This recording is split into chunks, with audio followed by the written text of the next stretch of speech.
the consumers. One of the things which you have done at FICCI is holding a series of webinars on various subjects, and Shivdas and Shivdas has been our like a partner in holding this fantastic webinars wherein we can enrich the knowledge of every practitioner, and so whether it is work from home, whether it's real estate, or whether it's healthcare, and now on the consumer protection and e-commerce rules of 2020. Uh, this is the way forward, and is going to be new normal. And we, from FICCI, we can assure you that we bring in these kind of webinars, like at least 3-4 times a month. I take this opportunity to welcome each one of you who are participating in this webinar. We have fantastic panelists with us who comes with tons of experience. And we have G. Shivdas, Senior Advocate from Bangalore. And we have Ganesh Kollegal, AVP, Government Affairs and Public Policy from Swiggy. We have with us Sargam Jain, Head Legal Acer India Private Limited. We have Professor Bejan Mishra, International Consumer Policy Expert and founder of Consumer Online Foundation. And we have Prashant Shivdas, our young advocate and handsome person doing a fantastic moderation for many, many months now. I've seen him personally doing a fantastic job. I always wonder that where does he get the energy from to moderate 1.5 hours, 2 hours of webinars. And he's doing a lot of research, and just don't think that he comes to the webinars with half an hour's preparation. 15 days of preparation before he comes to a webinar to moderate. He has done a lot of work, and I'm sure that he has worked with all the panelists today to see how best we can engage the audience with this new rules, 2020 consumer protection and e-commerce rules. So I wish each one of you very best. Stay safe and stay healthy. And please let us know as participants if you need any other webinars from time to time. Please let us know. From FICCI, we'll be more than happy to organize such things. So with that, I'll give it to my friend Prashant Shivdas to moderate the entire session, and all your questions, he will let you know how to go about on that.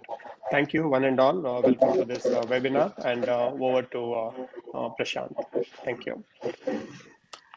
Good evening, ladies and gentlemen. Thank you, Ullah sir, for the introduction. As usual, in his charm and in his finesse, he's been able to convey what the topic is today. I've always loved sir's presence, and the admiration is mutual, sir, I must say. Let me also thank Shaju, Ashwin, the entire FICCI team for putting this together. I'm told today is a sort of a virtual conclave that's going live on YouTube. So, like Ullah sir pointed out, this is one of the few things that have garnered over the period of the last 2 months or so during the lockdown. So, kudos to the team for putting this together. Now, consumer law has always been on the forefront of many decades now, and you have a lot of these Western countries, the US and the UK's, sometimes the EU and even Australia now lately, focusing a lot on consumer rights and consumer forums and the law protecting the consumers. In fact, we've seen quite a lot of towering companies really bowing down to court orders on what they say about consumer protection. And the 1986 Act, that's the old law that was there at that point of time, didn't really match up to the expectations of what one might say is the actual phenomena of consumer law. So therefore, with the 2019 Act, the old economic saying of buyer beware that was prevailing at that point of time has now moved to a very seller beware sort of a circumstance. So that's the big huge change, at least from a very personal perspective, on how this new Consumer Act has now come into force. And we've seen a lot of these new topics that have come out, and I think this is because of the advancement of technology as well, that so many of these new topics have now been brought about in the Consumer Protection Act.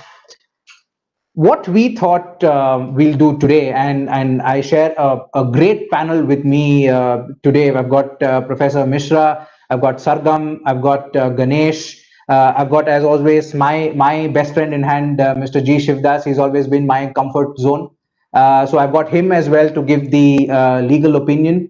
It's a fantastic panel for us to sit down and deliberate issues on how the new law is going to affect not just consumers, but also middlemen playing around as vendors and capacitors, so to say, and also the e-commerce companies and the top branch as such. So what we will do is we will get first comments from everybody. We will also try and throw around some questions between each of the panelists for us to deliberate on certain themes and issues. And I'm told that FICCI has already received a few questions even prior to the webinar. So if we are able to answer those questions during the course of our panel discussions, that's great. If not, you can drop in those questions as part of the chat box on YouTube or wherever the virtual conclave is being shown live. And I think FICCI will sort of transpond them to us for us to answer those questions. And you can always, I'm sure, ask your questions as well. What I thought we could do before is for me to highlight what exactly has happened with this new enactments, and I don't want to go the usual section by section norm, and that's just boring for everybody. So what I've done is I've sort of put down in a certain way the main themes of this new enactment. The first is the introduction of a new central regulatory authority known as the Central Consumer Protection Authority. It's an authority like what they have in the UK and the US. It will have regulatory, advisory, and adjudicatory functions. And the authority has wide-ranging powers, exceptional capability, investigative powers, and so on and so forth. So that's one thing that we will deliberate upon today. The other big addition is the introduction of product liability and product liability action. There has also been an increased focus on the definition of what is a product manufacturer, who is a product seller, expanded scope to the definitions of defect, deficiencies, etc. Then, of course, we've got the third big introduction, which is unfair contract. Now, this is something that some commentators and me personally feel is more of an overlapping step. It's a little bit of a line crossing by the Consumer Protection Authority in the sense that they are overlapping with other various legislations as well, because this is targeted mainly towards real estate and banking sectors, and you've got separate legislations to act on them as well. So we've got increase in the definition of service, and that's when I think Ganesh also will play a role, because now we've got food as part of the introduction of services. Of course, the other big giant and elephant in the room is the introduction of e-commerce entities. The definition of e-commerce has undergone a change. It includes marketplaces, inventory-based players, etc. And then, of course, you've got the e-commerce rules, which has a lot of the compliances. These compliances are apart from what is already there as part of maybe your legal metrology, etc., where you have to mention country of origins, etc. And there are a lot of e-commerce companies who have said so far that we would take at least 6 to 8 months in order for us to comply with the rules as part of the e-commerce rules, because they are quite drastic in terms of compliances.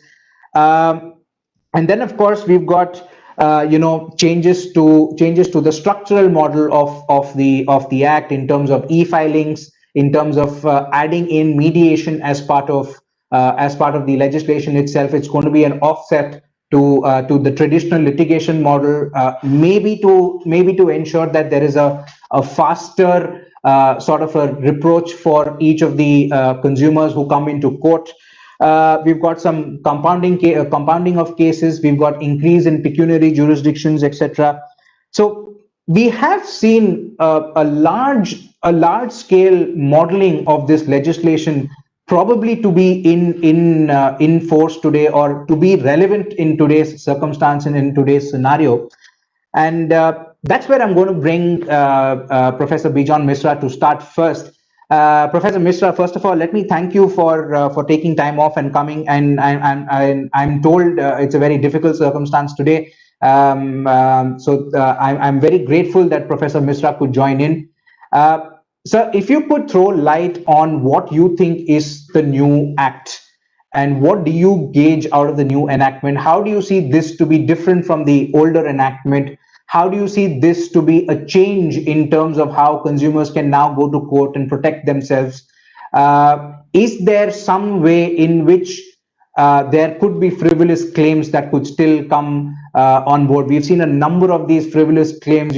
Somebody has applied, a Fair and Lovely or some other kind of for some other kind of a model on their face, and I've applied the same thing, but I've not become white and I've become bald, etc. So these are some of the claims that have been entertained by courts over the last few years, and they have been awarded. So I'd like to ask Professor Misra, is this the actual enactment that the consumer is looking for? Over to you, sir. Thanks a lot. Thanks a lot, Prashant. In fact, I'm happy that I could make it, and I really wanted to attend this because for me, this is going to be very important in terms of a conversation which we are having, especially with the e-commerce platform. And of course, your legal expert, Shri Shivadas, who has always been there. I thank FICCI for giving me this opportunity. Friends, you see, I want to take you all back to 1983 for a while. Some of your viewers may not have been born, and some of have not even understood what is a consumer at that point of time. When we got into this movement, because there was nothing called a consumer at that point of time.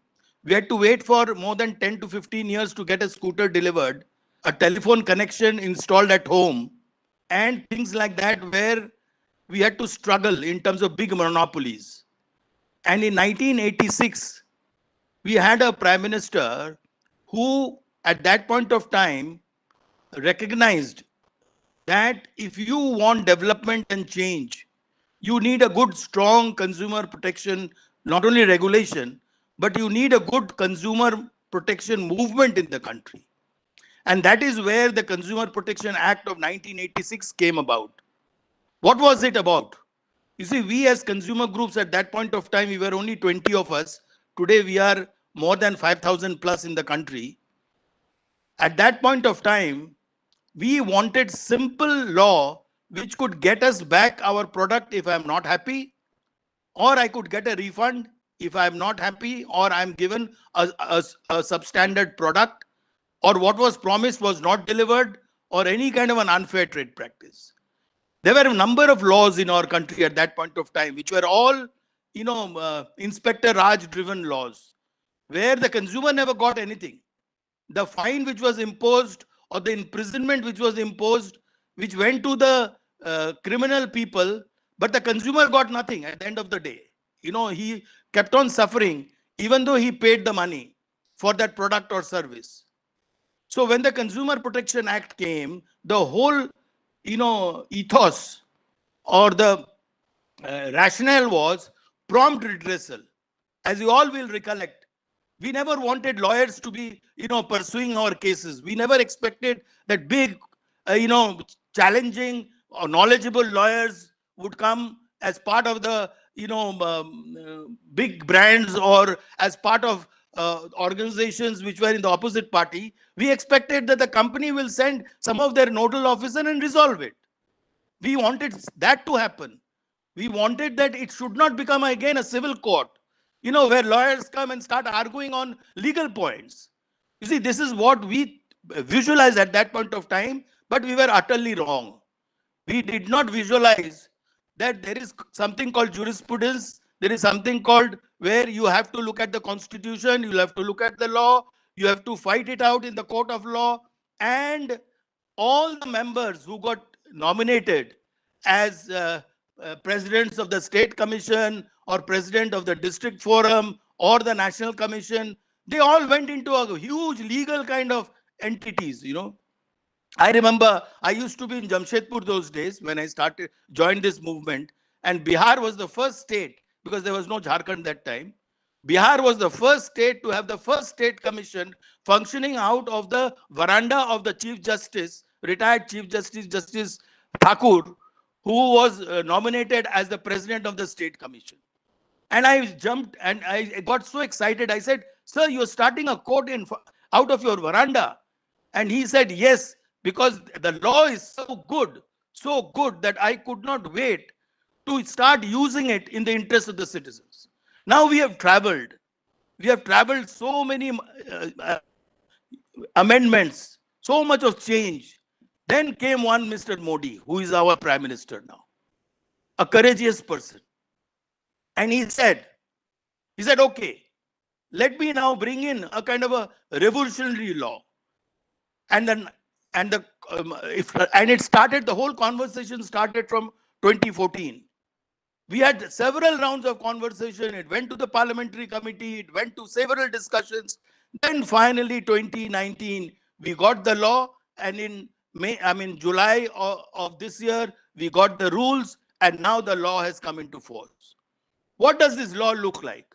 This law brings in a body called Central Consumer Protection Authority, which my other colleagues will speak about, in this panel. It has brought this authority because there were a number of cases where the consumer went only after he incurred a damage or a loss. Now, after a consumer passes away or is threatened by his life, he is damaged severely, you go to claim compensation. Why can't we do it much before he gets that kind of a substandard product or harmful product or unsafe product? Why can't we stop the advertisement right at the beginning before it is advertised? Why can't we ensure that there is a refund and exchange policy? Why can't we understand and empower the consumer to make them understand what is genuine, what is not a genuine product, what is a real good service and what is not? You see, the differentiation, the empowering the consumer is the key. What we are looking at, this new law will further help to empower the consumer to be able to differentiate and get empowered, that before you do the purchase, you please make sure that the entity is a registered body. It is a legitimate body. Deal with only legitimate people. Deal with only legitimate entities. Get it verified through a bill or a cash memo. You ensure. And so now the onus is on the seller to give a cash memo or give a bill. So now the consumer doesn't have to ask. But in any case, you have to keep that document, that data. And that is why digitization has also come in. Our Prime Minister, always believed that how do we bring in the technology into this whole redressal mechanism? Today, technology is going to play a role. The whole chapter 5 has been dealt with mediation. Why mediation? Because we want all companies to have an ombudsman or to have some kind of a mediation policy so that the people don't rush to the court. Because at the end of the day, if you spend money on legal expenditure, it is part of your cost of your product. If you can reduce the legal costs, you can reduce the cost of the product. You can make products accessible. You can make them competitive. What have we learned from the developed countries? From developed countries, what we have learned is simple, easy, citizen-friendly legislations, which do not get into bureaucratic processes, which does not get into too much of legalities. So we want Consumer Protection Act 2019 to become a law which is highly consumer friendly. And when I say consumer friendly, I mean even entities who are in business, they are consumer centric. They understand that if they have to do good business, ethical business, if they have to grow, if the country has to grow, we have to have a strong, robust, consumer awareness initiatives in the country. Every entity who are in business have to budget now, have to understand that you can't continue giving claims which are false, which are misleading, which are deceptive. You cannot mislead the consumer by bringing in glamorous entities, by bringing in celebrities. You have to make them accountable. If they are being paid handsome money to promote a product, they have to be equally liable if they are misleading the citizens. And that is what the ethos of the new law is. So what we are looking at, and what I'm sure my panel members will agree, that this law is not looking at anything but to define, like, Prashant, you mentioned that this can be overlapping, but the law always says it will work parallel. It will not be derogatory. it will facilitate, it will enhance the existing laws. Where the definition is not clear, Consumer Protection Act has tried to make it much clearer. Like the rules for direct selling is yet to come out. We are waiting for those rules to come out. Why shouldn't the government come out with the rules? So we are looking at the authority to take this immediate step, once it comes into existence, because the rules have not got notified till now. So we want to make sure all the rules, like in e-commerce you have done, why not in other formats of trade? Why not e-pharmacies? Why not other pharmacies which are working digitally? Every must come under a good regulation. We must make sure regulation is not to penalize people. Regulation sets the standard. There are so many standards which are mandatory, and there are so many standards which are not mandatory, they're voluntary. So I would like to close saying that all legal entities doing business in India must get covered through some kind of a standard which is globally accepted. It can be voluntary, no issue. But then we want that at the end of the day, we should not get into legislations where we make everything mandatory. Something should be voluntary also, so that we can again differentiate between an ethical player and a player who is consumer centric versus a player which is not consumer centric. So thanks a lot for giving me this time. And I would definitely like to take some questions before I leave, because I am sure you all will appreciate. I have to go back to the hospital where my beloved is hospitalized. I need to be with her. So I definitely want to excuse myself as long as you all allow me to go. So I will stay on. I would like to listen to some of you. I wish I could listen to every one of you, but please pardon me. I have urgent assignment. So I would definitely like to stay on till you all want me to stay. Thank you very much. Thank you, Professor Bijon. And I think it's safe to say that you have covered almost everything that needs to be said. And it was a very thrilling and enthralling 10 minutes. Yes, I don't think it's a problem that we can have Professor Bijon excuse himself. But if there are any questions that do come up, we will certainly run it by you, sir. Let me first get Mr. Ganesh on board.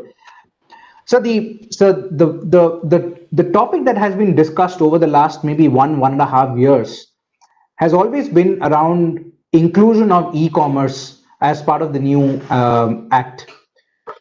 First question to you is, apart from your opening remarks, is I'm sure the e-commerce entities anticipated themselves being included as part of this legislation, or as part of some kind of a framework, in India. So one, is it and two, what is the sort of I must say challenges that you will face going forward now that you are as part of the Consumer Protection Act? How do you think this is going to change the way the business is going to work? To you, sir. Yeah, hello everyone. Good evening. Thanks for having me. It's a wonderful pleasure to be with you. And thanks for the opening remarks, Professor Mishra. It was wonderful listening to you. Well, Prashant, it was always anticipated that e-commerce would come under the consumer protection ambit, for the simple reason that when they classified both from their perspective, as a marketplace and as aggregators, so it was actually quite evident that it would come. However, you must say, I can very safely say that the e-commerce entities have been actually having their compliance system in place, which comply with most of the many of the requirements that is there, and this has already been in place. So it was just taking it a little forward to ensuring that the compliances were completely in place, and then which is always getting better and better, because the internal systems, the contracts, and every other element that comes in as a marketplace aggregator, where you have the sellers, you have the restaurant partners in our case, and then when the consumers come to transact. So all these systems which are in place enable the best customer experience, and also the grievance redressal, which I think everybody has been mentioning. So there are various mechanisms where you have the customer care, you have the bots, you have the various elements which basically ensure that the transaction between the customer and the seller on the marketplace is seamless, and then whatever has been promised is delivered in most cases, and then in some cases when there's been a little bit of a slip up and it's addressed quickly. And you can see that if you see the empirical evidence in terms of the number of complaints that would be there, it's very very manageable, but it's still important that every customer grievance is addressed. And then there are mechanisms in place where you have your grievance officer there, you have the emails, you have the phone numbers where you can reach, address your issues, and then and then it gets addressed to the best, because the customer is always the king in our business, where we to ensure that we get the best possible customer experience. We do everything that is there within our means. So sorry, from that perspective. And then I think I can safely say that each one of the e-commerce entities, and with a specific reference to my company, we have been actually preparing for this, because there is also the many of the elements that you're talking about also comes under the competition perspective. And then it's imperative on us to ensure strict compliance. And then we have been doing that. And then we have been actually also done very well, in terms of the audits and all that happen. And if you talk about from the responsibilities, it's always that the endeavor is there to address any deficiency of service, which is actually very clearly delineated under Rule 33. Deficiency of service from the platform or the marketplace, which actually there's a constant endeavor. And when there is a deficiency of service from the side of the the seller or the person on the platform, the mechanisms are there to address that, where the restaurants or the restaurant partners in our case address it. And then and then the consumer knows exactly the deficiency of who are of the players in the whole transaction, where to reach for him to get the requisite redressal. That's what I can say there. Thank you, Ganesh sir. I will rally back to you for some more questions that I have, but before that, let me get all of the panelists to first bring in their thoughts. Sargam and I have been talking about the 2019 bill when it came out last year. We've been having a lot of heated discussions on whether these things have to be included or not, and we go way back. So officially, Sargam, on a webinar portal, how do you view the new legislation, and what do you see is the gigantic problem that comes into play? As a company, as a vendor, as a supplier, and maybe as a consumer as well.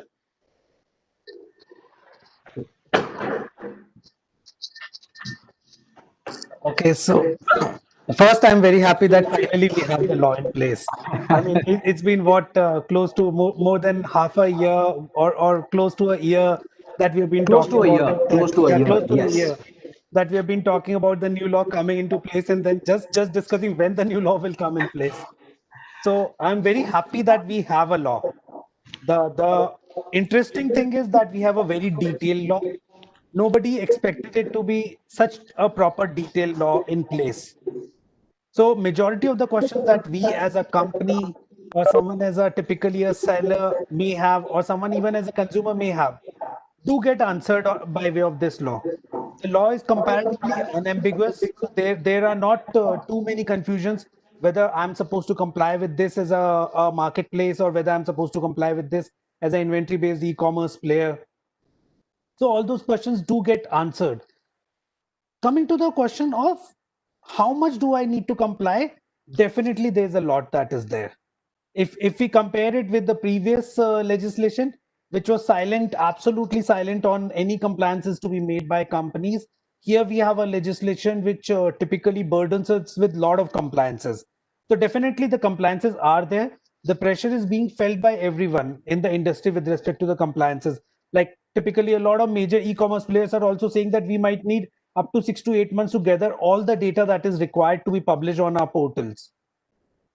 So to that extent, definitely there are a lot of compliances.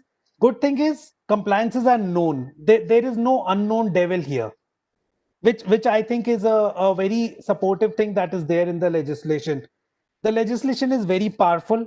So if I'm not complying with the norms, then definitely the legislation comes with its own norms that clearly put punishments or penalties or restrictions being put in terms of me continuing business also. CCPA is something that we'll again talk about in the course of the discussion. So definitely we've got some powerful entities over here. Even the commissions have been given more power under the new legislation. The definition of injury or harm is something that interestingly is very different than anything that we've seen in the past 100 or 200 years of legislations in India. So those are some paradigm shifts that we are talking about. And the more important thing that we are talking about here is that when we look at the rules, typically, I'm for now ignoring the legislation and coming on to the rules here.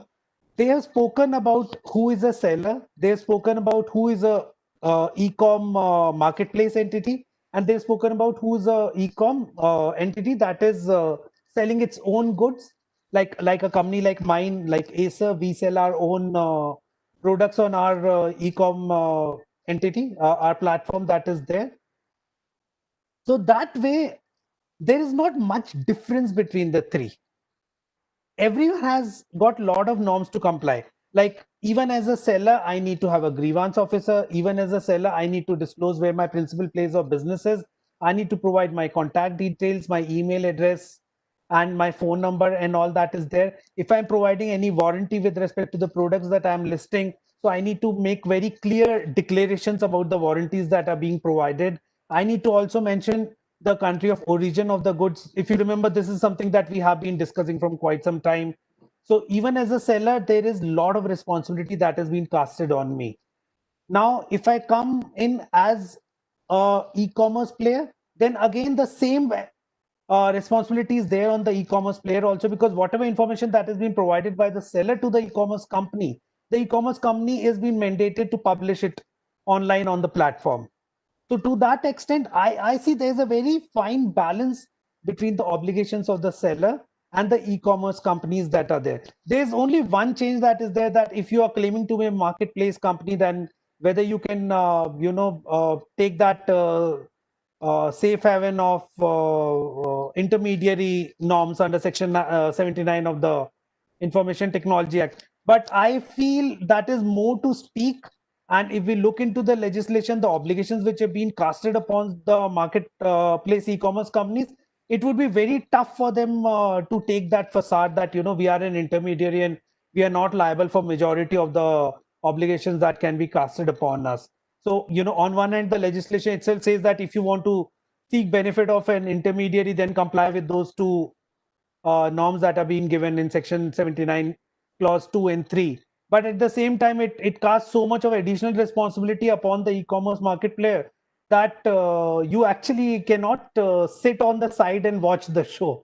You are part and parcel of the game here. So that way, I think the liabilities are there. And the liabilities have very well been divided between all the entities, but everyone has got a lot of compliances to make. So the way Ganesh says, and it's a very good statement. He says that they have already been complying with it. So I think a lot of companies already were prepared because of the date when the law got published and the date when the law got promulgated. So we all have had a very nice, comfortable time to comply with the norms that have come up. But definitely compliances are there. Compliances are tough, but compliances are known. That would be my final word here. Thank you. I'm going to come back to Sargam. We have a lot to discuss today. Let me get Mr. Shivdas to come on board. And I know I've discussed a lot about the central authority with Sir and how the powers are, etc. And it's akin to a lot of the new legislations that have now been coming into force in India, a central authority which has a regulatory, advisory, and adjudicatory sort of a model. And they have penal provisions in hand with them, and they also have they also ensure that compliances are in place, and they also regulate, they also go around and tell people how the law works, etc. So a lot of the new regulators that are now coming into force are sort of a mixed sort of a bag that they have. But let me first start by asking, sir, has the law really overstepped and overreached itself? And the reason I'll ask you this is one of the new themes of this new act is the concept of unfair contract. And there are a bunch of line items on what can constitute as unfair contract. Maybe one or two examples could be if a buyer wants to pay up his loan and the builder doesn't accept the loan, then that's an issue. Or if there's a one-sided contract on how the contract should be, on how the contract should play out, etc., that is again an unfair contract, etc. Most of this is targeted towards either a banking sector or towards the real estate sector, because you now have developers being brought into the scope of services, etc. And in the past, there have been circumstances where consumer complaints have gone before, say, a competition commission, and that's how the auto parts spare part manufacturing case actually took off, because it was essentially a consumer complaint that went to the competition commission, went into a market study, and then thereafter it shooted out into a full-fledged investigation. Or for that matter, even the real estate big cases that are currently pending before the Supreme Court, etc. So there have always been some sort of a parallels that are drawn between legislations that are there. And when you have certain terms like restrictive practices, unfair practices, etc., that are part of this new legislation, it sort of gives an implication that the Competition Commission and the Consumer Protection Authority are somewhere in a Venn diagram in that little bit of a V. So has the law overstepped, sir? That is the first question to you.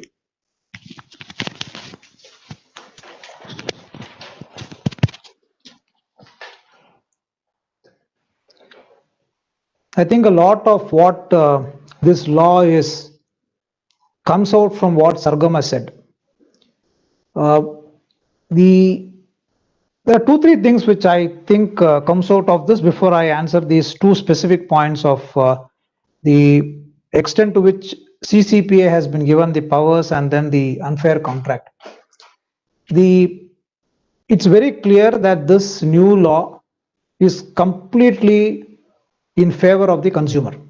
That's very clear. All that is required by a consumer is to file a complaint. What a complaint can be filed of is in respect of a number of aspects which the Act sets out.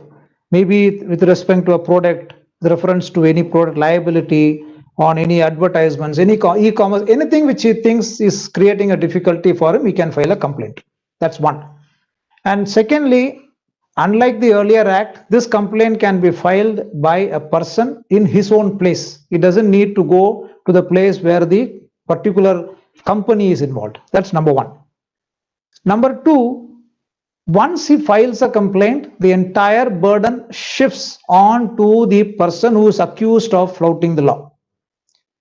It's slightly different from the existing laws which are operating in other fields, where the person who is filing the complaint has the burden to prove that what has come as a wrong to him has really happened. So here it's slightly a shift that has gone to the as a burden of proof on the person who is accused of doing it. 2. 3, unlike, for example, the other laws like your Packaged Commodity Act or the other certificate of origin, all these are for specific purposes. 1. 2, they also set out in specific details. For example, if you look at the Packaged Commodity Act or the legal metrology rules, they say for packaged commodity, you should do 1 by 1, 1, 2, 3, 4. And if you don't do this, you are accused of it. Now, if you compare that with what happens in the Consumer Protection Act, a huge list of deficiencies that a company can be accused of is set out. So to that extent, it is much more elaborate, much more, I would say, riding on the companies to prove that they are not in violation. So my first thoughts on the act by itself is that it's quite a detailed one, an overreaching one, and of course in favor of the consumer completely. And therefore a huge list of obligations are required as far as the companies are concerned. Now, as far as the CCPA's powers are concerned, yes, CCPA for the first time has been set as a regulatory authority, which will not only look into the complaints which somebody gives to it, it by itself can undertake an investigation into so many aspects which a company does. For example, you talked about an unfair contract. Unfair contract is part of a complaint which this CCPA can look at. Now, this complaint is something which a consumer need not give. It can be done. It is a complaint that can be investigated by the CCPA by itself. It can do it through its investigative agencies, or it can ask, for example, a district collector to look into an unfair practice, unfair contract, and then come to a conclusion, apply to a state commission, national commission, etc. You go through the process. And unfair contract has listed out certain instances where it will be satisfying as an unfair contract. Yes, to an extent, there could be, I would not say complete overlapping, some sort of overlapping with, for example, a practice that is recognized by the competition law or any other law that, for example, your earlier monopolies MRTP Act recognized certain practices. Now, we should understand that there is a slight difference between the definitions in terms of this act and in terms of the other acts. This act has its own self-contained definitions. There is no need to look at any other act to see whether there is a violation. If there is a violation in terms of the act can be taken. For example, I am not too sure how many of us would have seen the Supreme Court decision that has come yesterday that a developer will be held responsible in case he is not giving the flat in time. A compensation has to be made by the developer. Now, therefore, there is a deficiency of service which may be recognized under the RERA, but still you can still hold him responsible for a deficiency in service even under the Consumer Protection Act. So to an extent, there could be overlapping in terms of an offense. At the same time, in terms of actions, they can be independent, parallel actions, and Consumer Protection Act seems to provide a much more comprehensive action insofar as the particular act is concerned. So while CCPA has got more powers, how it will play out will depend upon how it gets implemented, because the experience with the Packaged Commodity Act of companies has not been very pleasing, because there is lack of clarity in terms of that act. The extent of implementation has not been so friendly, nor has been so with clarity to the companies. So nobody knows where the violation takes place. All that you would know is the MD of a company would get a summons under the Legal Metrology Act saying that you have to come and appear and explain why a particular declaration has not been given.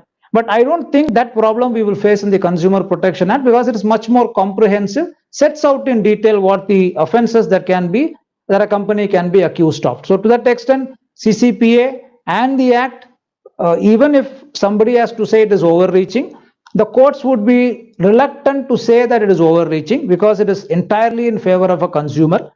And the various offenses or the liabilities that are cast under the Act has to be adhered to by the companies. In fact, somebody was asking me maybe about a month before, what should a company do in order to look into this act?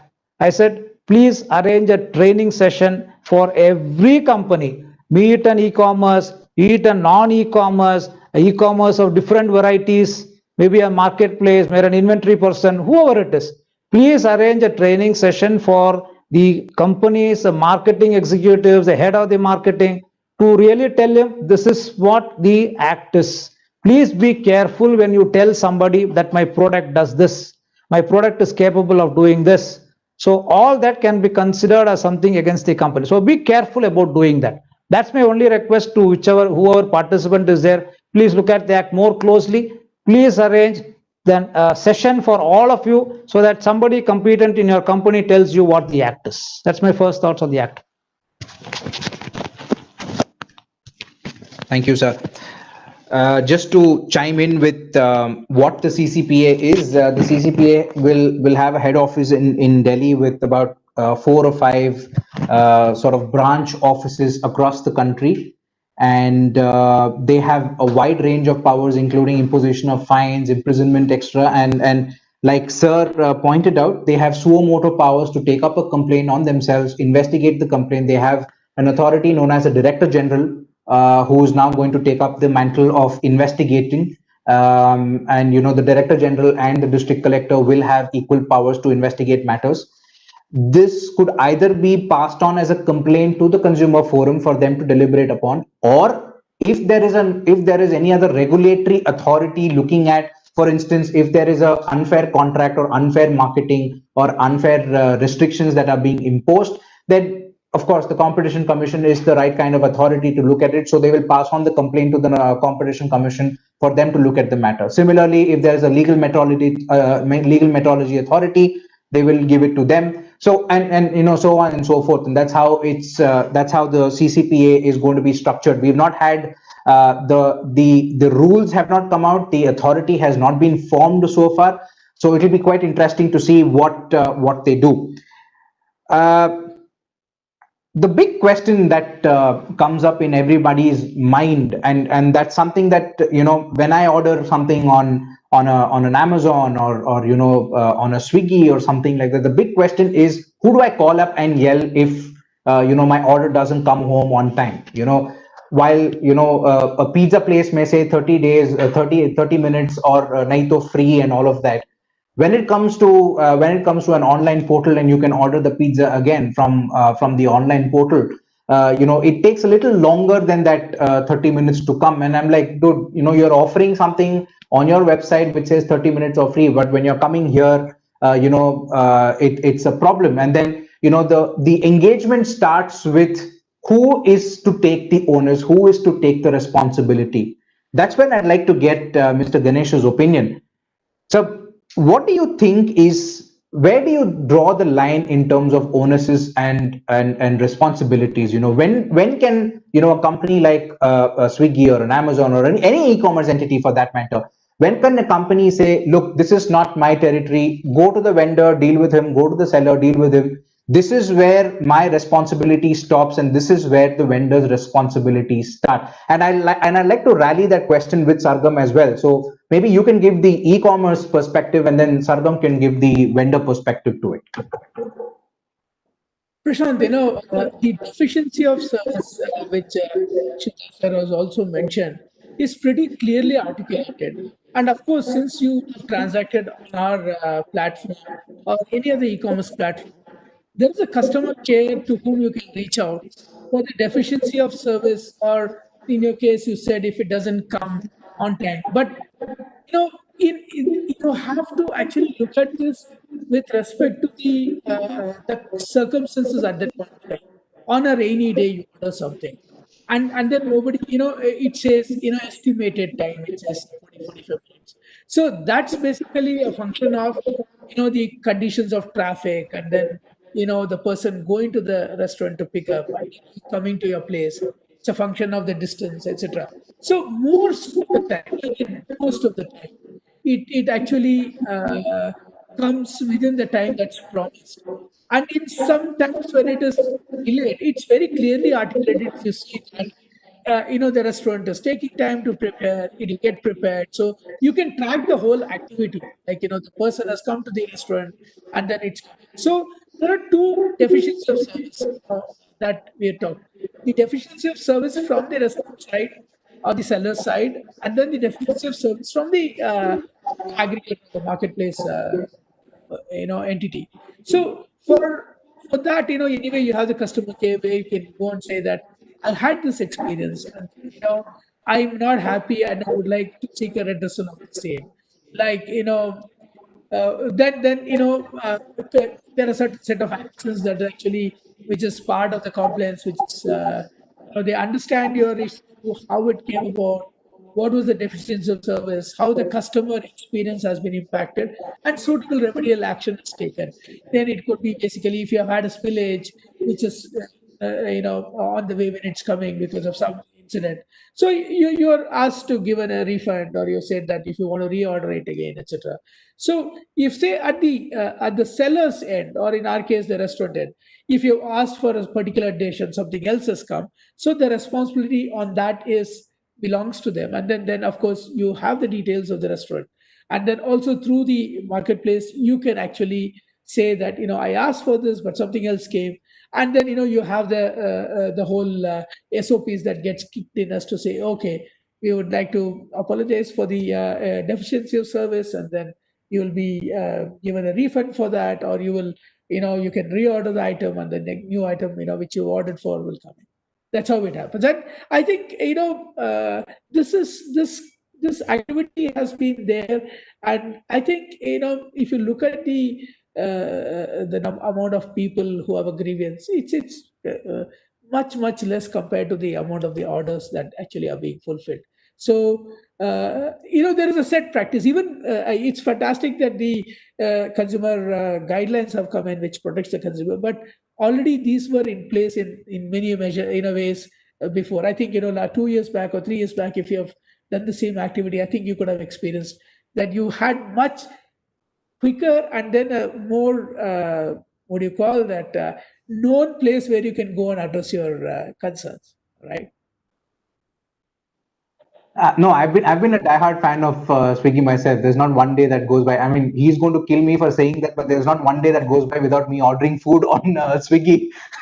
But I've been a big fan of Swiggy myself. Yes, there are hurdles, and I'm sure those hurdles come with technology, and there are so many other issues that come into play. The restaurant doesn't cooperate sometimes. The vendor partner doesn't cooperate sometimes. I'm sure you have delivery partners who don't cooperate, etc. So there are a whole bunch of issues that go into the aspect of an aggregator, sort to say. But let me get Sargam's point of view from a vendor's angle to the same question on where does your responsibility start and where does your responsibility end. I mean, Ganesh has been quite clear that at some point their responsibilities stop, and thereafter it does actually belong to the vendor who actually plays a role. So where do you see your role coming in? Okay, so Prashant, as a vendor or as a manufacturer, I feel my responsibility starts the moment I've thought about launching a product in the market. The new law is so amazing there. The moment I'm thinking about launching the product, my first question is, does it have the right design? Once I've launched the product in the market and I'm manufacturing it on my assembly line, my second question is it having a manufacturing defect? Now, when I'm advertising about the product, my third question is my advertisement true in its genuine sense, or am I overselling than what I'm actually providing to the customer? So my responsibility and my liability under the new law starts right from scratch. The moment I'm thinking about the product, my liability starts under the new law. Now, when it comes into place is when I'm actually delivering the product to a customer. So that is where those 4 questions typically that have been put into the legislation come into place. So the first is whether my product is defective. Yes, my liability is there. Whether my product or the service that I'm providing is deficient. Yes, my liability is there. Whether the product I'm providing is spurious. Yes, the liability is there. And now they've added this 4th point, whether it is delayed. This is where a lot of aggregators come into picture. So we all see that Domino's 30 minutes. We all see a lot of other things. We all see Amazon Prime saying that order with Prime and get it by next day morning in so many hours. So all those things come into picture, right? So the simple question is whether there is a defect, whether there is a deficiency, whether the goods I'm providing are spurious, or whether the goods that I'm providing or the service that I've promised to provide is delayed. So in case any of those 4 meet, then definitely I am liable under the law. So that is where my liability starts. Where my liability ends, I have no idea. Because there is no timeline given under the legislation now, which is an interesting thing. So when I'm talking about a design related defect, when is the last point when someone can raise it as an issue against me as a manufacturer? Let's say I have a product running in the market and it has been running from past 3 years. Now, can someone after 3 years also file a design related issue against my product? Yes. So my liability is a continued liability till the time my product is in the market. Second question is, let's assume typically as a automobile manufacturer, because that is where we see these things come in a lot with respect to design. Usually they come out with products, there is always an issue with either breaking of the product, or there is an issue with respect to some software system that is being used in the product. Now I have discontinued the product from the market. Am I still liable as the manufacturer of the product? I don't know. There is no answer given under the legislation, because there is no time limit that is being defined with respect to my liability. Now I might be a second-hand consumer who's purchased an ambassador, and if the breaking of that ambassador is not good, can I still sue the manufacturer of that product? Is a question that we need to look at. So these type of questions do come up, and liability under this definitely is going to be a very well litigated point under the new law. That's what my feeling is, because this liability starts, definitely we know where it starts, but we have no idea where it ends. So that would be Since you my touched, precise answer to this question. no, since you touched the aspect of defect in designs and all Yeah. of that, that's the right channel for us to take on the topic of product liability. We've all grown up watching shows like Boston Legal and all of them, where the smaller guys take on the big tobacco manufacturers, and the big pharmaceutical companies, saying there's a defect in the product, there's a product liability claim. And there have been a number of instances where they provided for product manufacturers liability, product service providers liability, product sellers liability, etc. So where does this concept really look good for an Indian platform? Because if that is the case, you will have 100 to 200 consumers coming and filing a class action saying this laptop is not good, or this does not meet my expectations. So does a company have to fear the fact that it may not meet consumer expectations, therefore I don't need to launch a product? Or do you have to be brave enough to say, okay, let's launch it, jo hoga dekha jayega type of a claim? Okay, so here I'll borrow what Mr. Mishra said right in the very beginning. Empower the consumer and you automatically upgrade the market. I really believe in that saying, even as a company, as an individual. You empower the consumer is going to moderate the market to such an extent that the manufacturers come up with the right products in the market. So that way, I think it's a very well empowering legislation that is there. And if I have to come to your specific question, so definitely now the new legislation reminds us of a lot of those class action suits that we read when we were in law school, the tortious litigation that we saw. So that tortious litigation has been given a channel now under the new legislation. So the way they define a consumer also, or anyone who can file a complaint, let's say the way they define a complainant also, right? It can be a consumer, it can be a group of consumers, it can be a consumer association, the state government, the central government, CCPA can file a complaint. So all those things make you feel that yes, class action suits will come in. See, we saw around 2 years back the Johnson and Johnson hip implant case that came up. So it came up in US. US had the right measures available to it, and then India just took the suit from there, and then they imposed the liability on Johnson and Johnson. Now, let's say under the new legislation, something like that happens. Why do you not see 100 of the patients coming together and filing a case against Johnson Johnson, or any company for that matter? Let me not take a name, but any pharmaceutical company, or any company which is into medical devices, or any company even like mine which is into electronic products. So a lot of consumers can come together, and this is where the beauty of internet comes into place. See, 10 years back or 20 years back, we did not know that a particular product was not functioning properly in the market. Today we've got a lot of independent bloggers who are writing about it. They are sensing the feedback from the market, and they are saying that this product is a good product, no, this product is not a good product because it is not performing up to the expectation, or it is facing issues. Like, let's say a lot of products in the market are getting heated easily, a lot of products in the market are crashing. So now a lot of consumers can come together like-minded consumers connect online over various blogs, over various forums, and then they can definitely file a class action suit.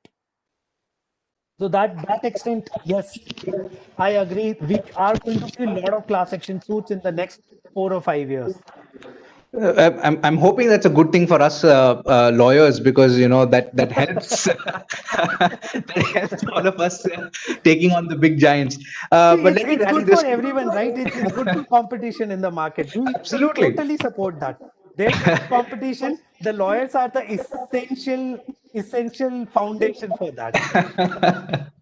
Let me rally this question with Mr. Shivdas also, on what he thinks is the starting and the end point for owners and responsibilities in terms of e-commerce market players and vendors, and also your take on the aspect of product liability.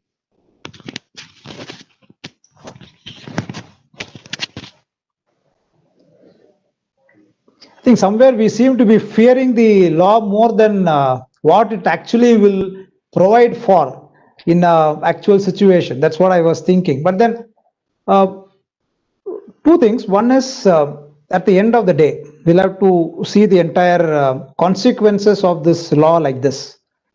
Now, I as a consumer place an order maybe in a marketplace.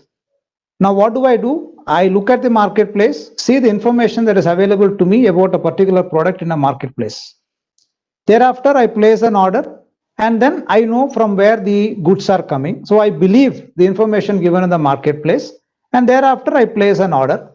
The information in the marketplace is supposed to be what is there in the product. Therefore, what is there in the product is what is supposed to be made known by the manufacturer of the product or the seller of the product. Therefore, when you are looking at the liability, it starts with the person who says, this is my product. My product has 1, 2, 3, 4. This design, it is this the particular feature, where maybe these are the additional features it will have. He says that. The marketplace will say, this is what so and so is advertising, this is what it is, and thereafter I buy it. If I find something wrong in any of the features that are advertised, then I go back to the protection under the law and say, this is what was advertised and this is what I have got, and therefore there is a problem. Now there the burden of proof first goes to the person who has advertised that these are the products, these are the features. So you go back to the seller or the manufacturer. Then from there, the liability also moves on to the marketplace, which vouches to the authenticity of this information. In fact, if you really see the definition of the liabilities and the duties of the marketplace e-commerce entity under the law, it specifically says he vouches to the authenticity of the information that is given. Therefore, his liability comes there. So therefore, I as a consumer can hold both the seller the responsible, the reseller the responsible, and then the marketplace, all of them responsible. So we can't say the obligation starts here and it ends here. It starts, yes, as Sargam is pointing out, from where it originates. It ends till it comes to my possession. Therefore, every player in this entire journey can be held responsible under the Act. The only question is, how does each one of the player discharge his burden to say that this is what I have done, these are the reasonable steps taken by me, and beyond this I cannot take any reasonable steps, therefore I can't be held responsible. As Ganesh was pointing out, when somebody orders something on Swiggy and then it doesn't come in time, the question is what steps were taken by Swiggy to ensure that it moves from one place to another. What were the circumstances? It should not come to a place, and therefore where does it land? Where is the delay? So I think the responsibility is equally cast on all the players in the field. The question of only so much responsibility and so much is not there, I don't think will arise in this case. Right? Now, when you talk about a product liability, there is a definition of this product liability even under the Act. Now it says responsibility of a product manufacturer to compensate for any harm caused to a consumer by such defective product manufactured or sold or by deficiency in service relating to thereto. And very interestingly, there is a definition of an harm also. That harm means in relation to a product liability includes damage to any property, personal injury, illness or death, mental agony or emotional distress attendant to personal injury, any loss of consortium or services or other loss resulting from a harm. It's so wide that any of these actions can happen to a consumer, and therefore he could get covered under the definition of harm. And if it's covered under harm, he could get covered under product liability, and therefore it can get fastened onto the person who says what his product is. Therefore, from a deficiency or a definition perspective, from a legal perspective, the law is very clear. Now, how it is getting implemented, how will somebody, for example, Acer say that this is what I conceived as a design. When I conceived this design, I never envisaged that this will really cause this harm. Therefore, if this harm has happened, it has not happened because of the design, but because you used it beyond a particular time when you are supposed to use it. For example, heating up of a particular product. You are supposed to use a particular product for a particular period of time, but then you keep it on and then you go away, don't put off the switch, and it gets heated up. Do you say that the design is responsible for it, or is the usage responsible for it? Therefore, the product liability is a much wider concept as envisaged under the Act. We don't know how it is going to play out. Maybe the people who are responsible for compliance have to be much more now secure and clear about what is it that they are advertising, and they should also say, if you do this beyond the stage, these things can happen. I would only advise it that way. You say that you use this for 10 hours, beyond 10 hours if you use it, this can happen, so that I am told that these are the injuries that can come to me, and in spite of it I use it, and then I use it beyond a stage, then can the manufacturer be held responsible will be a larger question. I only hope I am not threatening companies, but that's what the law is. All of you should be aware of it. Thank you, sir. Interestingly, when sir pointed out the definition of harm, harm is a very extended definition now. It used to be very narrow under the old enactment. So when we used to argue, till about last 2 months back, when we used to argue in courts, the courts were at liberty to award anything for mental agony and for any other kind of mental trauma, etc. Now with that, and it was left for the courts to decide what was the nature of the compensation for that mental agony. I may claim for 10 lakhs as mental agony, whereas the court will only award 10,000 rupees. That's a different thing. But now with this being part of the enactment itself, we don't know how the mental agony and the mental trauma aspect of it is going to be treated by the courts. I have not roped in Mr. Ganesh for a while, so I'm going to start off with a very tough question, sir. The aspect of appointing a nodal officer, and it needs to be a senior personnel as defined under the Act, and for you to have a grievance redressal mechanism, his name, his phone number, his job title, etc., needs to be displayed. This is in addition to your existing customer care policy that you have. How easy or difficult is this going to be for you as an e-commerce player? This is pretty easy because already we had to address any deficiency or any issue with related to customer order. We had a full-fledged, all e-commerce entities have full-fledged customer service. So because customer is at the heart of everything. So and then there are now it's just a extension. So as an entity, every entity need to have this particular officer, nodal officer, the grievance officer. So he's been already put since the guidelines or the rules requires that he is already in place. He or she is already in place, and then his number, email ID, phone, and his location, everything is displayed. So it's just that a logical extension of that activity.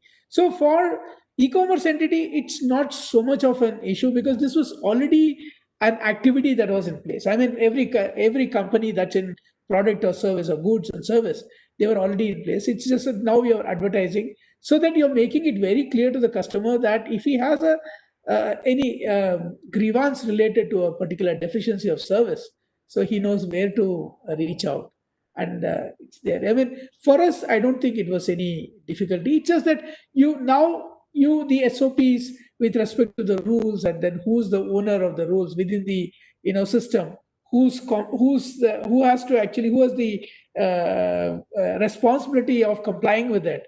It just that it gets defined, but the activity is pretty seamless. I don't think it had any major difficulty. Thank you, sir. One of the major topics, that sort of came about in this new legislation is the aspect of advertisement, misleading advertisements, and endorsements. Now, this was not part of the earlier enactment, and this is something new that has been enacted now. However, this was something that has been deliberated upon by courts in a number of cases. I won't take names of those cases, but we have seen cases where cold drinks, beverages, etc., were akin to pesticides. There have been certain celebrities who have endorsed those cold drinks, and this I'm talking about way back in 2001, just before the 2003 Cricket World Cup. And then thereafter, you have various other companies sporting fairness creams, saying you'll become white or you'll become more handsome. Or there are a couple of these deodorant sprays with women all around you, and in fact there have been cases that have gone to courts saying that that celebrity applied the deodorant and he had women surrounding him. I applied it and therefore I did not have any women, etc. These are all cases that have actually gone to court. So the aspect of advertisement, misleading advertisement, brand endorsements has now come into the forefront, because celebrities can now be targeted for endorsing a particular brand, or associations that usually endorse a particular brand, for instance, toothpaste or toothbrushes, etc., can also now be targeted as violators of misleading advertisements, etc. Let me just run you through some of the provisions that are there. Complaints can now be filed for misleading advertisements, misleading endorsements, and that can cover celebrity endorsements as well. And you can file these complaints not just before the newly constituted CCPAs. You can also file this before the various consumer forums. And the CCPA can impose penalties up to 50 lakhs, and also include imprisonment for close to 7 to 10 years. So that's the kind of liability that we're looking at. I know Swiggy doesn't have much of brand endorsement, celebrities, and advertisements, etc. So I'm going to turn to Sargam for that question on brand endorsements and brand liabilities. Before you walk up to a celebrity now, would you tell the celebrity, these are all the pros of my systems, these are the cons of my systems, and you should do your own due diligence just as much as I have done my own due diligence, etc. And like sir pointed out, if a laptop can be used only for 8 hours in a day, maybe 10 hours in a day, but a person plugs it in for 24 hours, it doesn't switch it off, and there's a power surge and the laptop just bursts. Apart from suing you, can a consumer now go and directly sue any other celebrity that endorses that particular product? So definitely this is going to happen, and the celebrity always comes as a easy target, because you get coverage, your case gets heard easily in courts.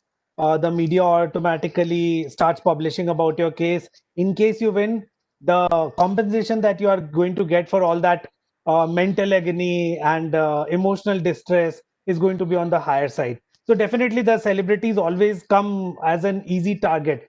But I'll take an example from how we do it in our US subsidiaries. So when our subsidiary in US, they want to rope in some celebrity, the celebrities are there asking for specific reports to be provided to them. So unlike the way it was in India, where they just used to negotiate on the monetary aspect of the endorsement and what they can endorse, how much we'll use it, where we'll publish it, now the celebrities are going to ask for product reports. And usually the way that it is there in US, there are agencies, third-party agencies, who are going to certify these things. So if I'm claiming that my particular laptop is going to give you this much of speed, or that you can play games on this laptop continuously for 24 to 48 hours and the laptop is not going to heat up, So now there are agencies who are actually doing this certification, and the celebrities are going to rely on these certifications before they actually commit on a piece of paper that yes, they are ready to endorse that particular product for me on a television or on a OTT platform, or maybe on YouTube, or maybe in a newspaper of national repute or a state repute. So that is how it is going to be. See, the legislation, Prashant, what I feel, the word I want to use is, it will bring maturity into the system. So right now we are at a very nascent stage. We've got a mammoth of a legislation in front of us, but give it some time. It is going to bring maturity into the system. The companies are going to get into that self-compliance mode. They will ensure that they do not commit anything wrong, because the liabilities are going to be huge. The celebrities again will ensure that they are endorsing the right product for the right feature about the right aspect of it. So I'm sure now Fair and Lovely type brands are going to face a tough time getting celebrities to endorse them. I'm sure Salman Khan might not want to jump from a truck which is hovering over sea through some helicopter and say that, you know, if you're holding thumbs up, everything is going to be fine with you. So you see, now it is going to change a bit, and that change is what we need to see how it comes up. But the way it is there in US, the way it is there in a lot of European countries, the same thing is going to come to India also. Now celebrities, before talking about money, are going to talk about whether whatever you want to claim in this advertisement, can your product really do it or not? So definitely that is something that you're going to face. Thank you. We can have chats about Salman Khan more later on. So it was all on a very lighter side.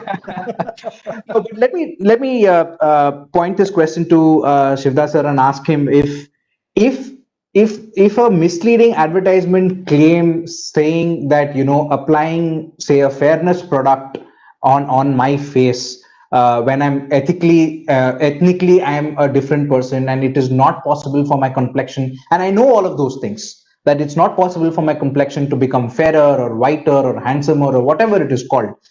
Is it even a viable claim for courts to entertain in the first place, that this is something that should be looked upon because, you know, yeah, and you know, I know his favorite actor is Amitabh Bachchan, so because Amitabh Bachchan actually went on screen to say that, you know, if you apply some kind of a hair cream you won't become bald or something like that, is it actually a viable claim that you know, courts can entertain?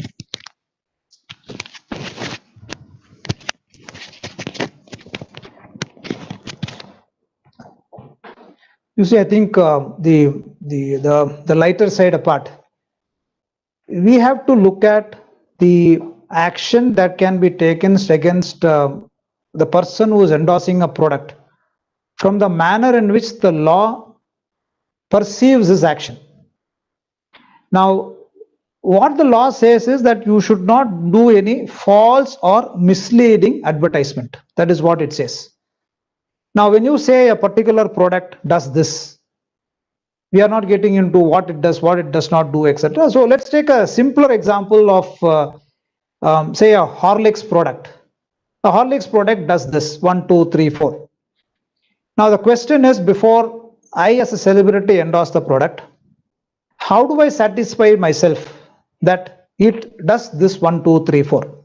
What is the basis I have? In fact, the law is slightly careful in that. They say that the celebrity should have exercised what is called due diligence to verify the contents of the claim made in the advertisement.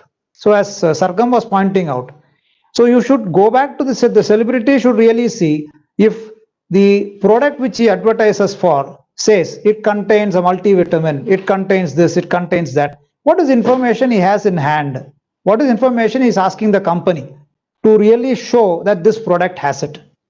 Now the next step, how does he satisfy himself that the product has it? That he will go really completely by the what is being told to him. He can't do any other verification to say whether the product has it or not.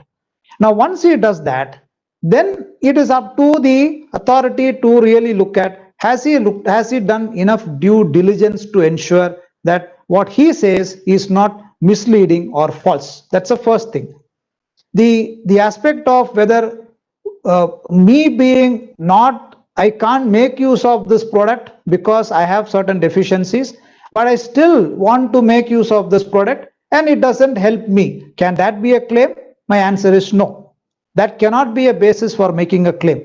The only basis for making a claim under as a misleading or as an wrong, prejudicial to the interest of the consumer or false is only that what is said there, what is it happening, what is the basis on which he comes to the conclusion that it is happening, and therefore you buy the product.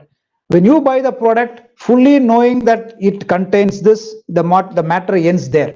Whether it helps you, it doesn't help you. For example, for somebody who's allergic to protein, if he buys a protein product, he can't say that I am allergic to protein product, but still the product has a protein, then I have purchased it and therefore I have got into a difficulty. The problem there is not with the advertisement. The problem there is with your choice of purchasing a product. So this law to that extent is fairly clear that any misleading false advertisement, enough due diligence has to be exercised by the endorser, and if he does that, this action will not go against him. But if he doesn't do that, if he has no proof that he has done it, then action can be taken against him under this particular provision. Thank you, sir. Before we move to further questions between all of us, I thought I'll try and look at some of the questions that have come on the portal. And I think Ashwin and the FICCI team will also send me more questions, but these are questions that had come to us before we started the webinar. One of the questions is from Mr. Anand Unnikrishnan. And I think this is specifically directed at Swiggy, so I'll try and filter it a little bit. Does e-commerce food delivery app based company come under FBO category specific to FSSA?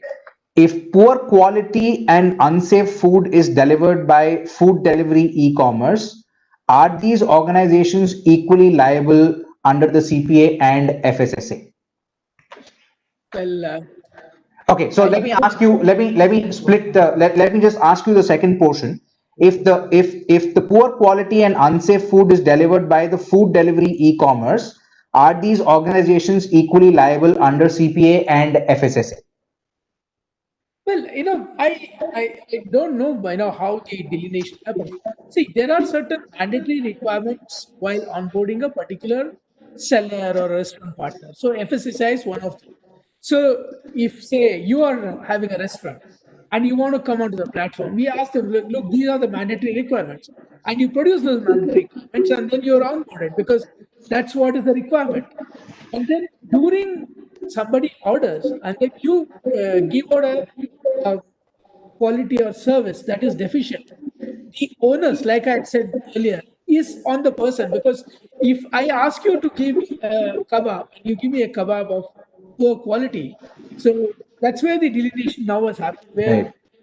what are the platforms or the aggregators responsibility and what is the the seller or the person who's under this thing. So it will be directed to the person who's providing the service, but it could be directed through the platform to say, look, flagging that we had done this particular activity or this order and then we encountered this problem, so we would request you to address that. So if you have fulfilled all the mandatory requirement, I think you are as much entitled to be onboarded. And during the course of an activity, if some deficiency is there, then anyway it comes under that particular ambit, like we had. I hope. Sargam, a question to you. Is it mandatory to provide physical copies of warranty cards along with products, even though the user manual contains warranty terms? This is from Mr. Vikas Shankar of Eureka Forbes. Physical, sorry, I'll just repeat the question.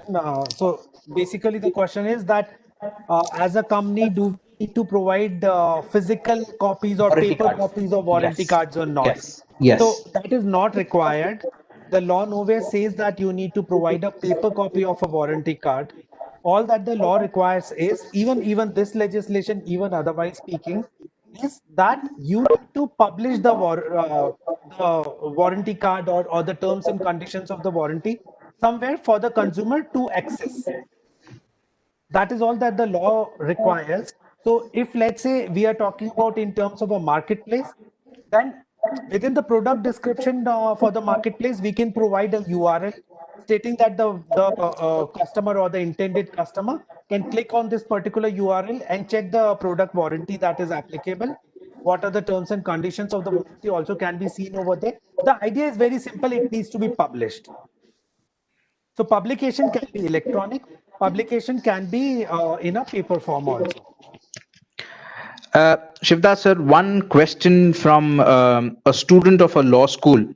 What are the liabilities of the new Consumer Protection Act as far as medical and dental professions are concerned?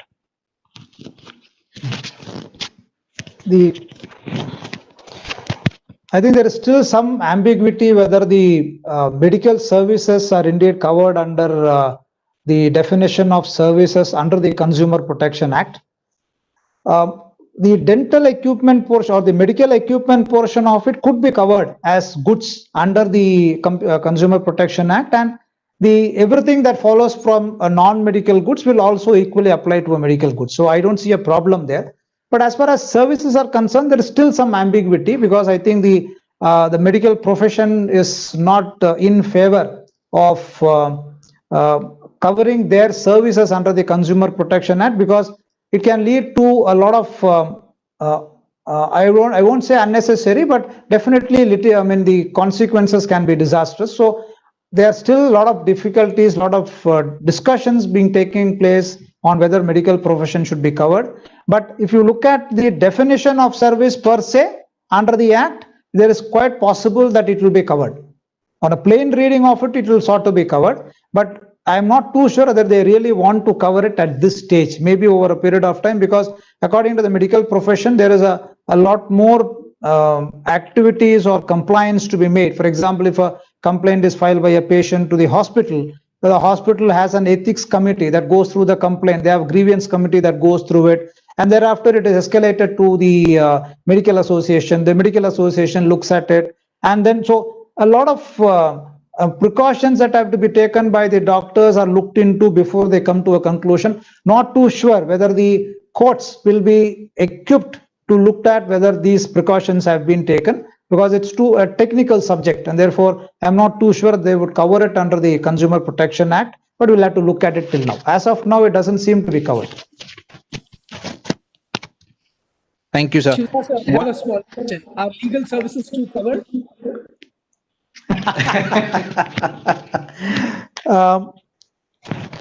Unless you have some personal grievance against me, that's a different point. No, sir. I'll Somebody asked about medical, I just thought legal. Sir, the only problem, sir, is that as far as legal service is concerned, the ultimate decision is not taken by the person who is a practitioner. See, at the end of the day, like, for example, a person from the department or an opposing counsel, two counsels place their arguments to the judge. It is a judge who takes a decision as to whether a particular, for example, a service is deficient or not deficient. The arguments per se, you can say that you should take enough precautions, enough arguments to do it, that invariably it is being taken. But since the decision comes from a judge, and that decision is also appealable to various courts, so till now, they have not thought of covering it as a deficiency of a service. So that is the only thing, unless it's a question of an abominable behavior, etc. That's a different point. But otherwise, from a performance point of view, I don't think it is being covered now. There are enough safeguards to it. Bar counsel is there. All that actions can be taken. So that's a slightly a different point. Till now, mercifully, they have not covered it. Thank you. Ganesh, just to add to that, there was a recent Supreme Court ruling that said that lawyers and doctors cannot be brought under the ambit of consumer protection, because these are already guarded sort of professions, because you have the Medical Council of India board regulating the doctors. You have the Bar Council of India as a board regulating attorneys. So, for instance, a lot of the clients actually come to us and say, unless we sign an NDA with them, they will not share documentation with us. So to that, we always say, look, we don't need to specifically sign an NDA with you. The Bar Council itself provides the regulation by saying that everything that is shared between an attorney and a client is guarded by privilege. So there need not be any other form of sort of an NDA that is shared between them. So there are a number of just of these checks and balances for, in fact, medical negligence itself is a topic, itself is an area of practice for a lot of people. That because whatever happens in the medical profession in terms of negligence is guarded by that medical negligence angle of it. So there are some professions that are not included in the concept of consumer protection. Hopefully that remains so for a substantial amount of time at least. One question. The reason I will just take 20 seconds. The reason I Sure. ask this,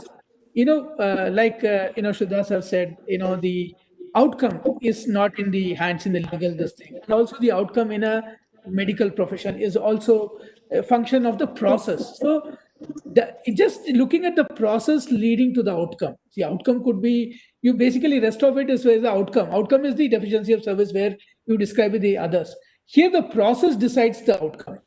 So any deficiency in the process followed or in the whole steps followed can actually lead to an outcome that could be very different. So does that come under the ambit? Because in some countries, that before they start a treatment, they read out the rights and then what they're going to do. So to make the patient aware of everything, and then the patient gives a consent. So that's a very critical process. That's a process. So if the process has not been followed, then the outcome could be different. So that's where the whole point rests. That was my point. Now, there are two things in this, Ganesh, what you're pointing out. One is the process that leads to the actual activity being done. And the second is the various steps being taken in the activity. Now, the various processes that are leading to the activity being done, for example, a consent being taken, the rights being told to the patients, etc., is part of the process which needs to be done, which in 99% is being done in most of the places. Now, it's a different aspect that the manner in which the state of mind of the patient will be there at that point of time, his relatives will be there, that they don't ask questions, but still is a different point. But the medical negligence essentially will start after the process starts. Did you take each of these activities? For example, did you check his BP? Did you do this? Did you do that? Then did you check that these activities can go for this? This medicine, if you take, this is what could have happened. Therefore, this is what will come under medical negligence. So the second portion of it is what can be subjected to a scrutiny. The first portion of it invariably happens in most of the places. Now, putting it for a legal profession, the first portion of it is what is to be examined, whether the lawyer has done enough to bring it to the notice of the judge that this is what has happened. For example, if there is a judgment in favor of a particular point, but if still he doesn't bring it to the notice of the judge, somebody can say he could have brought it to the notice of the judge. But that's not a, inverted commas, a deficiency of service. He tried his best, he did not know, that's a different point. So outcome is therefore depending upon the judge. The judge may take a particular view in a particular manner, but that's a different point. So therefore, the steps towards an activity and the steps in the activity, they are two different things. In the deficiency of service, when we talk about the Consumer Protection Act, is the second portion. The first portion of it, as you said, the kebab available from a restaurant, you vouchsafe that this kebab is good and therefore you deliver it. Something goes wrong with the kebab, there is a deficiency, there is a poisoning in the kebab, you can't be held responsible. So you go back to the restaurant to supply to it. So that's where the distinction would be. Just one more thing to add here. So actually, if we look at the consumer protection law, no, it's more prescriptive in nature. What companies are supposed to do, how consumers can be benefited. But when you're looking at a professional negligence related legislation, like the professional negligence legislation we have in US and all, those are more prescribing in nature. That you are not supposed to do this, you're not supposed to do that. So that is where the whole difference that is there. So I also understand, I also had this query. Now, let's say my lawyer does not appear in the court on a particular hearing, and because of which my matter is dismissed in default. So do I have a recourse against my lawyer in a consumer protection forum? So I guess the answer to that is no. I can give the answer on my own only. But that is the type of questions that we all have as companies. I think we are discussing on a different So in my head, topic I'm here. thinking. In my head, I'm thinking, which is the Aether matter that I missed out. No, Ganesh. Also on a lighter note, it was very intriguing that Mr. Shivdas spoke about kebabs, because the only thing that he orders anything from outside is curd rice. So if you have a list of restaurants that offers curd rice, you may send the links to us. We'll order it for him. Sure, sir. Sure, I will. No, so I think Ganesh has to leave by 5:40. So let me start with Ganesh on closing remarks. What do you think about the legislation, Ganesh? How do you think the legislation is going to pan out? I mean, it took 33 years from where 1986 was to where it is to where we are in 2019. Does it require another 33 years for this legislation to be improved, or is this good enough for us to survive for the next 100 years or so? I see. It's a very interesting question. We have taken so long to identify that the needs of customers are dynamic, it's changing, and the various facets that come in, which actually causes deficiency. I think till now we were accepting many of the services in spite of its deficiency. I think time has come that for the customer, to acquire a customer, to retain a customer, to service a customer, your service level has to be of a particular standard. And I think the new age companies and the new age economies are endeavoring there. I personally, I feel that this is a very good step because I'm a customer myself. So I also have certain aspirations in terms of what is that customer level I would anticipate when I'm seeking one. So if there's any deficiency, I'll be aggrieved, and then I would like to take certain action to see that that is actually mitigated, or I get the suitable redressal. So I feel this is a very, very good legislation. Of course, there's a lot of compliance. There's a burden of compliance. There's the onus of compliance, and there's a lot of responsibility on each of the player there. And I think since it's already come in and people have accepted it, there is a lot of effort within entities to put in place systems mechanism, and then the compliance how the compliance has to be basically enabled or carried out. And going forward, it's going to get better, I feel. As these systems then come in place, you get used to a certain standard, and then you just go getting better and better. And I'm sure the customer will be benefited going forward over the next few years, that he is going to get, because today acquisition of a customer and acquisition of business is it's one of the most in thing. And then who delivers the best customer experience is going to be the winner. And then for that, all these mechanisms have to be in place, and that will dictate how you are actually perceived as an entity who's delivering the best customer outcome and the experience. So this will go in a long way to enable that. And it's a Thank very, you.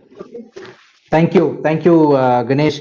I think it's safe to say that over the last 2 months or so, it is the e-commerce companies who have helped all of the consumers in terms of getting their food delivered, getting their groceries delivered, etc. So really, hats off to all of you for having come up with a concept like this. I could not have imagined 10 years back, sitting in front of my TV, ordering food from a very good five-star restaurant next to my house, comfortably on my couch, on my chair, and watching the TV show that I want. It was a hassle. You have to go to a place, find parking, get a place to sit, eat. I mean, you really lose out on 2 to 3 hours. Whereas right now, you can just sit in your house comfortably. You can work and order food. So hats off to all of you guys for having done. Yes, food last and groceries. Just, Yes. I guess Ganesh has to leave. I have one small question, Prashanti. I think Ganesh is the best person to answer that. Sure, Sargam. So, see, when we are talking about nodal officers under this legislation, so we have to provide the cell phone numbers of the nodal officer. So, how is it going to be? Are we talking about a 24/7 nodal officer? Or I have an employee whose cell phone is always keep on buzzing at 2 or 3 in the night because people still order till 1:30. when it comes to your platform, and when it comes to my platform, people order 24/7. So how are we going to look at that? Is it going to be like a personal nuisance for the nodal officer? I think it's, one simple way to address that is, if it is an 18-hour, then you have two shifts and two sets of people, nodal officers who are there, who will be sitting there, and you may have a common number because that's a number where everybody is aware of, and then they will call. If it's a 24/7, then you may have to have three shifts. Our operations will be, say, up to a certain point, and then till that point, the nodal officer is available. So I think you may have to have, three different Yeah. individuals, but his nomination is only one. So the faces may change, but the activity owner is one. So I'll have So three people by the same name. All Thank right. you, Ganesh. Thank you, Ganesh. Thank you for the interaction. Much appreciated, and it was great having you on board. Same here. Thank you so much. Thank you.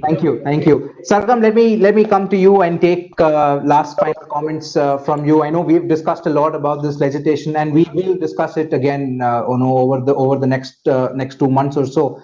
But what is your take on the legislation? What do you think can be the outcome of this legislation, maybe in the years to come? So see, Prashant, right from the very beginning, we know it is a very consumer favoring legislation. The moment it is very consumer favoring, per se, we are looking it to be a burden on the industry. As a starter, I would say it's a burden on the industry. In the longer run, the way I already said, that it will add maturity to the system. So the companies will also know that now they are looking at a new minimum standard that they have to follow. So it will add more maturity into the system. The companies are going to come up with better products. The services levels are going to improve and increase in India. So per se, it is going to bring a positive change into the whole environment that is there around us. We all know that legislations always follow business and they always follow development. So there are still a lot of things that have not been addressed in this legislation. Like for example, as part of your grievance mechanism, a lot of companies now are having chatbots. The legislation is silent on the usage of chatbots, specifically when we are talking about very, very big e-commerce players who have at any point of time at least thousands of people trying to reach out to their grievance cell, right? So no e-commerce player can reasonably put people to cater to that demand. So chatbots is a new normal now, but the legislation is silent on those aspects. The whole aspect of companies working 24/7 and whether the nodal officer needs to be a single guy or it needs to be three people or it needs to be four people with 6-hour shifts, because the law clearly says that you need to provide the cell phone number of the nodal officer. So now, is the nodal officer going to have a separate cell phone number for a small e-commerce player? Because we are talking about inventory-based e-commerce players also. So let me remind you there that we are going to have very small entities creating their own websites and selling their own material that they are manufacturing. And now the whole world is moving off post-COVID. The whole world is moving into e-commerce. Every sari shop today has its own website, and they say that you can buy the sari online. That's what my wife is telling me. So every other person is selling things online. So whether they are going to have those nodal officers working 24/7, or whether they'll have to incur the cost of having a separate cell phone and a separate line for them to cater to the requirements under the law, all those things are going to be looked into in the longer run. One important feature what I see which can make or break this legislation as successful is the amount of compensation that commissions are going to offer. See, I'll compare it to criminal law. We have section 357 in CRPC that talks about compensation to be paid to the aggrieved person in an offense. How many times we see courts provide real-time compensation? They do not. This is even after Supreme Court itself categorically stated that the courts in India are not providing compensation. So now we have a legislation which talks about emotional distress, which talks about mental agony. Now, even after that, will the judges provide compensation? See, the law in US and the law in India now is almost at par. We've borrowed majority of the things from US legislation. But the judges in US are awarding compensation running into millions of dollars. The courts in India still are awarding compensation running into 10,000, 5,000, 7,000. So the only thing that really is going to bring a material change or a paradigm shift is, are the courts now going to open their hand and grant liberally the compensation to the aggrieved consumers? If the answer to that question is yes, then I definitely see the law is going to be very successful in the longer run, and the industry, the consumers, everyone is going to be benefited about it. That would Thank be my you. last one. Thank you, Sargam. That was quite a good sum up of what we can expect out of this entire legislation. Final comments from Shivdas sir, and I'll request Shivdas sir to also touch upon the aspect of having included the concept of mediation in the legislation. It's one of the few legislations that has included mediations itself in the process of its litigation. So, final comments on that also as well.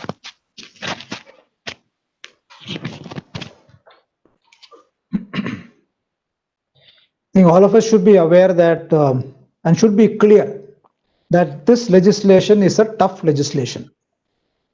It's a very detailed legislation. Now, how it is going to play out is for us to wait and watch. But it's very clear that the companies, be it a service provider, being a supplier of goods, all players in the journey have a huge responsibility. So they have to ensure that they have taken every possible step to ensure what they tell me as a customer is factually true. That's a fundamental theory in all this. We should also be clear that once such a law has come, there is every possibility that every consumer activist will now be itching to go after a company or a service provider to point out mistakes.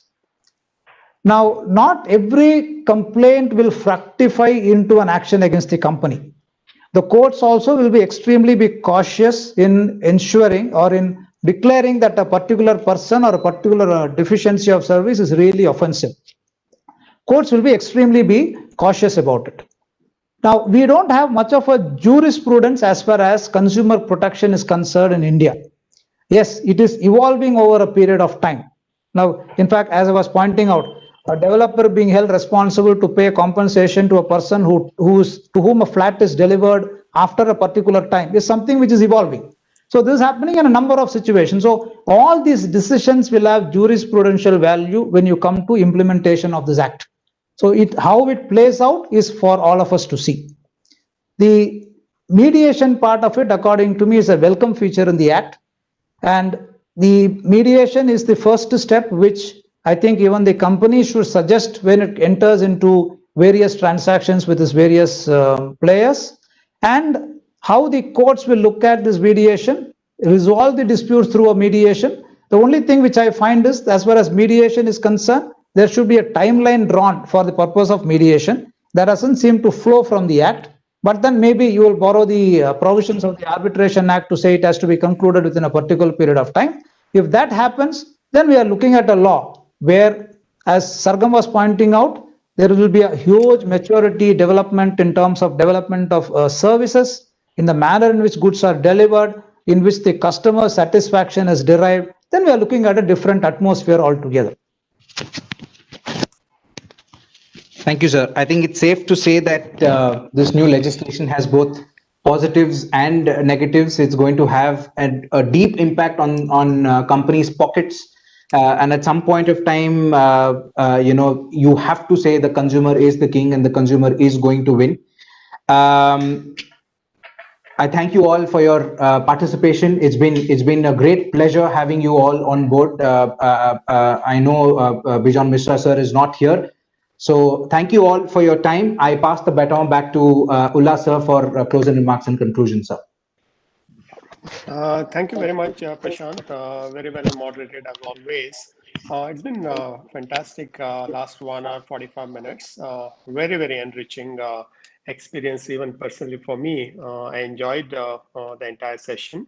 Right from Bijon Mishra, Ganesh and Sargam, and always our senior Shivdas has put it beautifully. I think everybody have understood the pros and cons of consumer protection and e-commerce rules. And no doubts is consumer is God, consumer is king, and consumer is everything. And now one more for him to say that, like we all depend on him.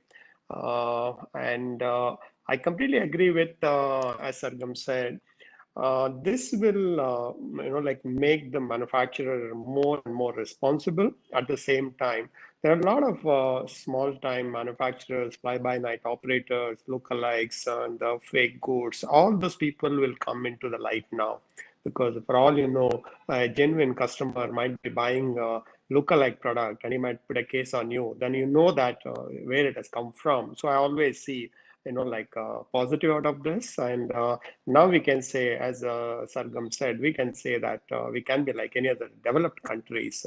And this will make any foreign direct investment to come into the country in a more meaningful way, because here we are here to protect the rights of our consumer.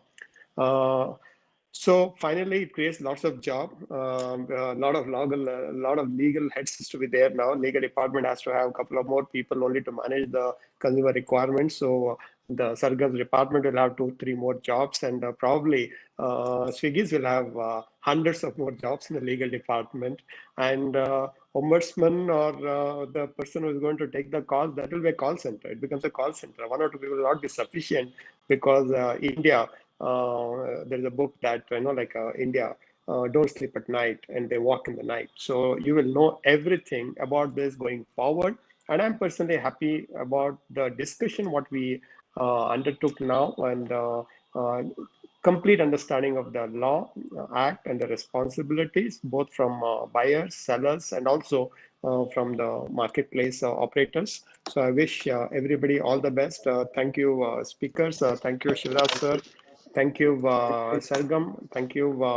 Bijan Mishra is not there with us. He has left, but please convey our gratitude to him, and also Ganesh Kollegal. And in webinars, we can't even offer bouquet to you, Sargam. All you can say is that all the people who have attended the seminar, please buy Acer products. They're the best products. You can buy that, and get on to Swiggy's and order something so that they make some money out of that. And if you have any legal issues, talk to Prashant. That's all that I can say. So, thank you very much. Enjoyed staying with all of you for the last 1 hour 45 minutes. Thank you, Have sir. a great evening. Thank you very much. Thank you, sir. Thank you so much.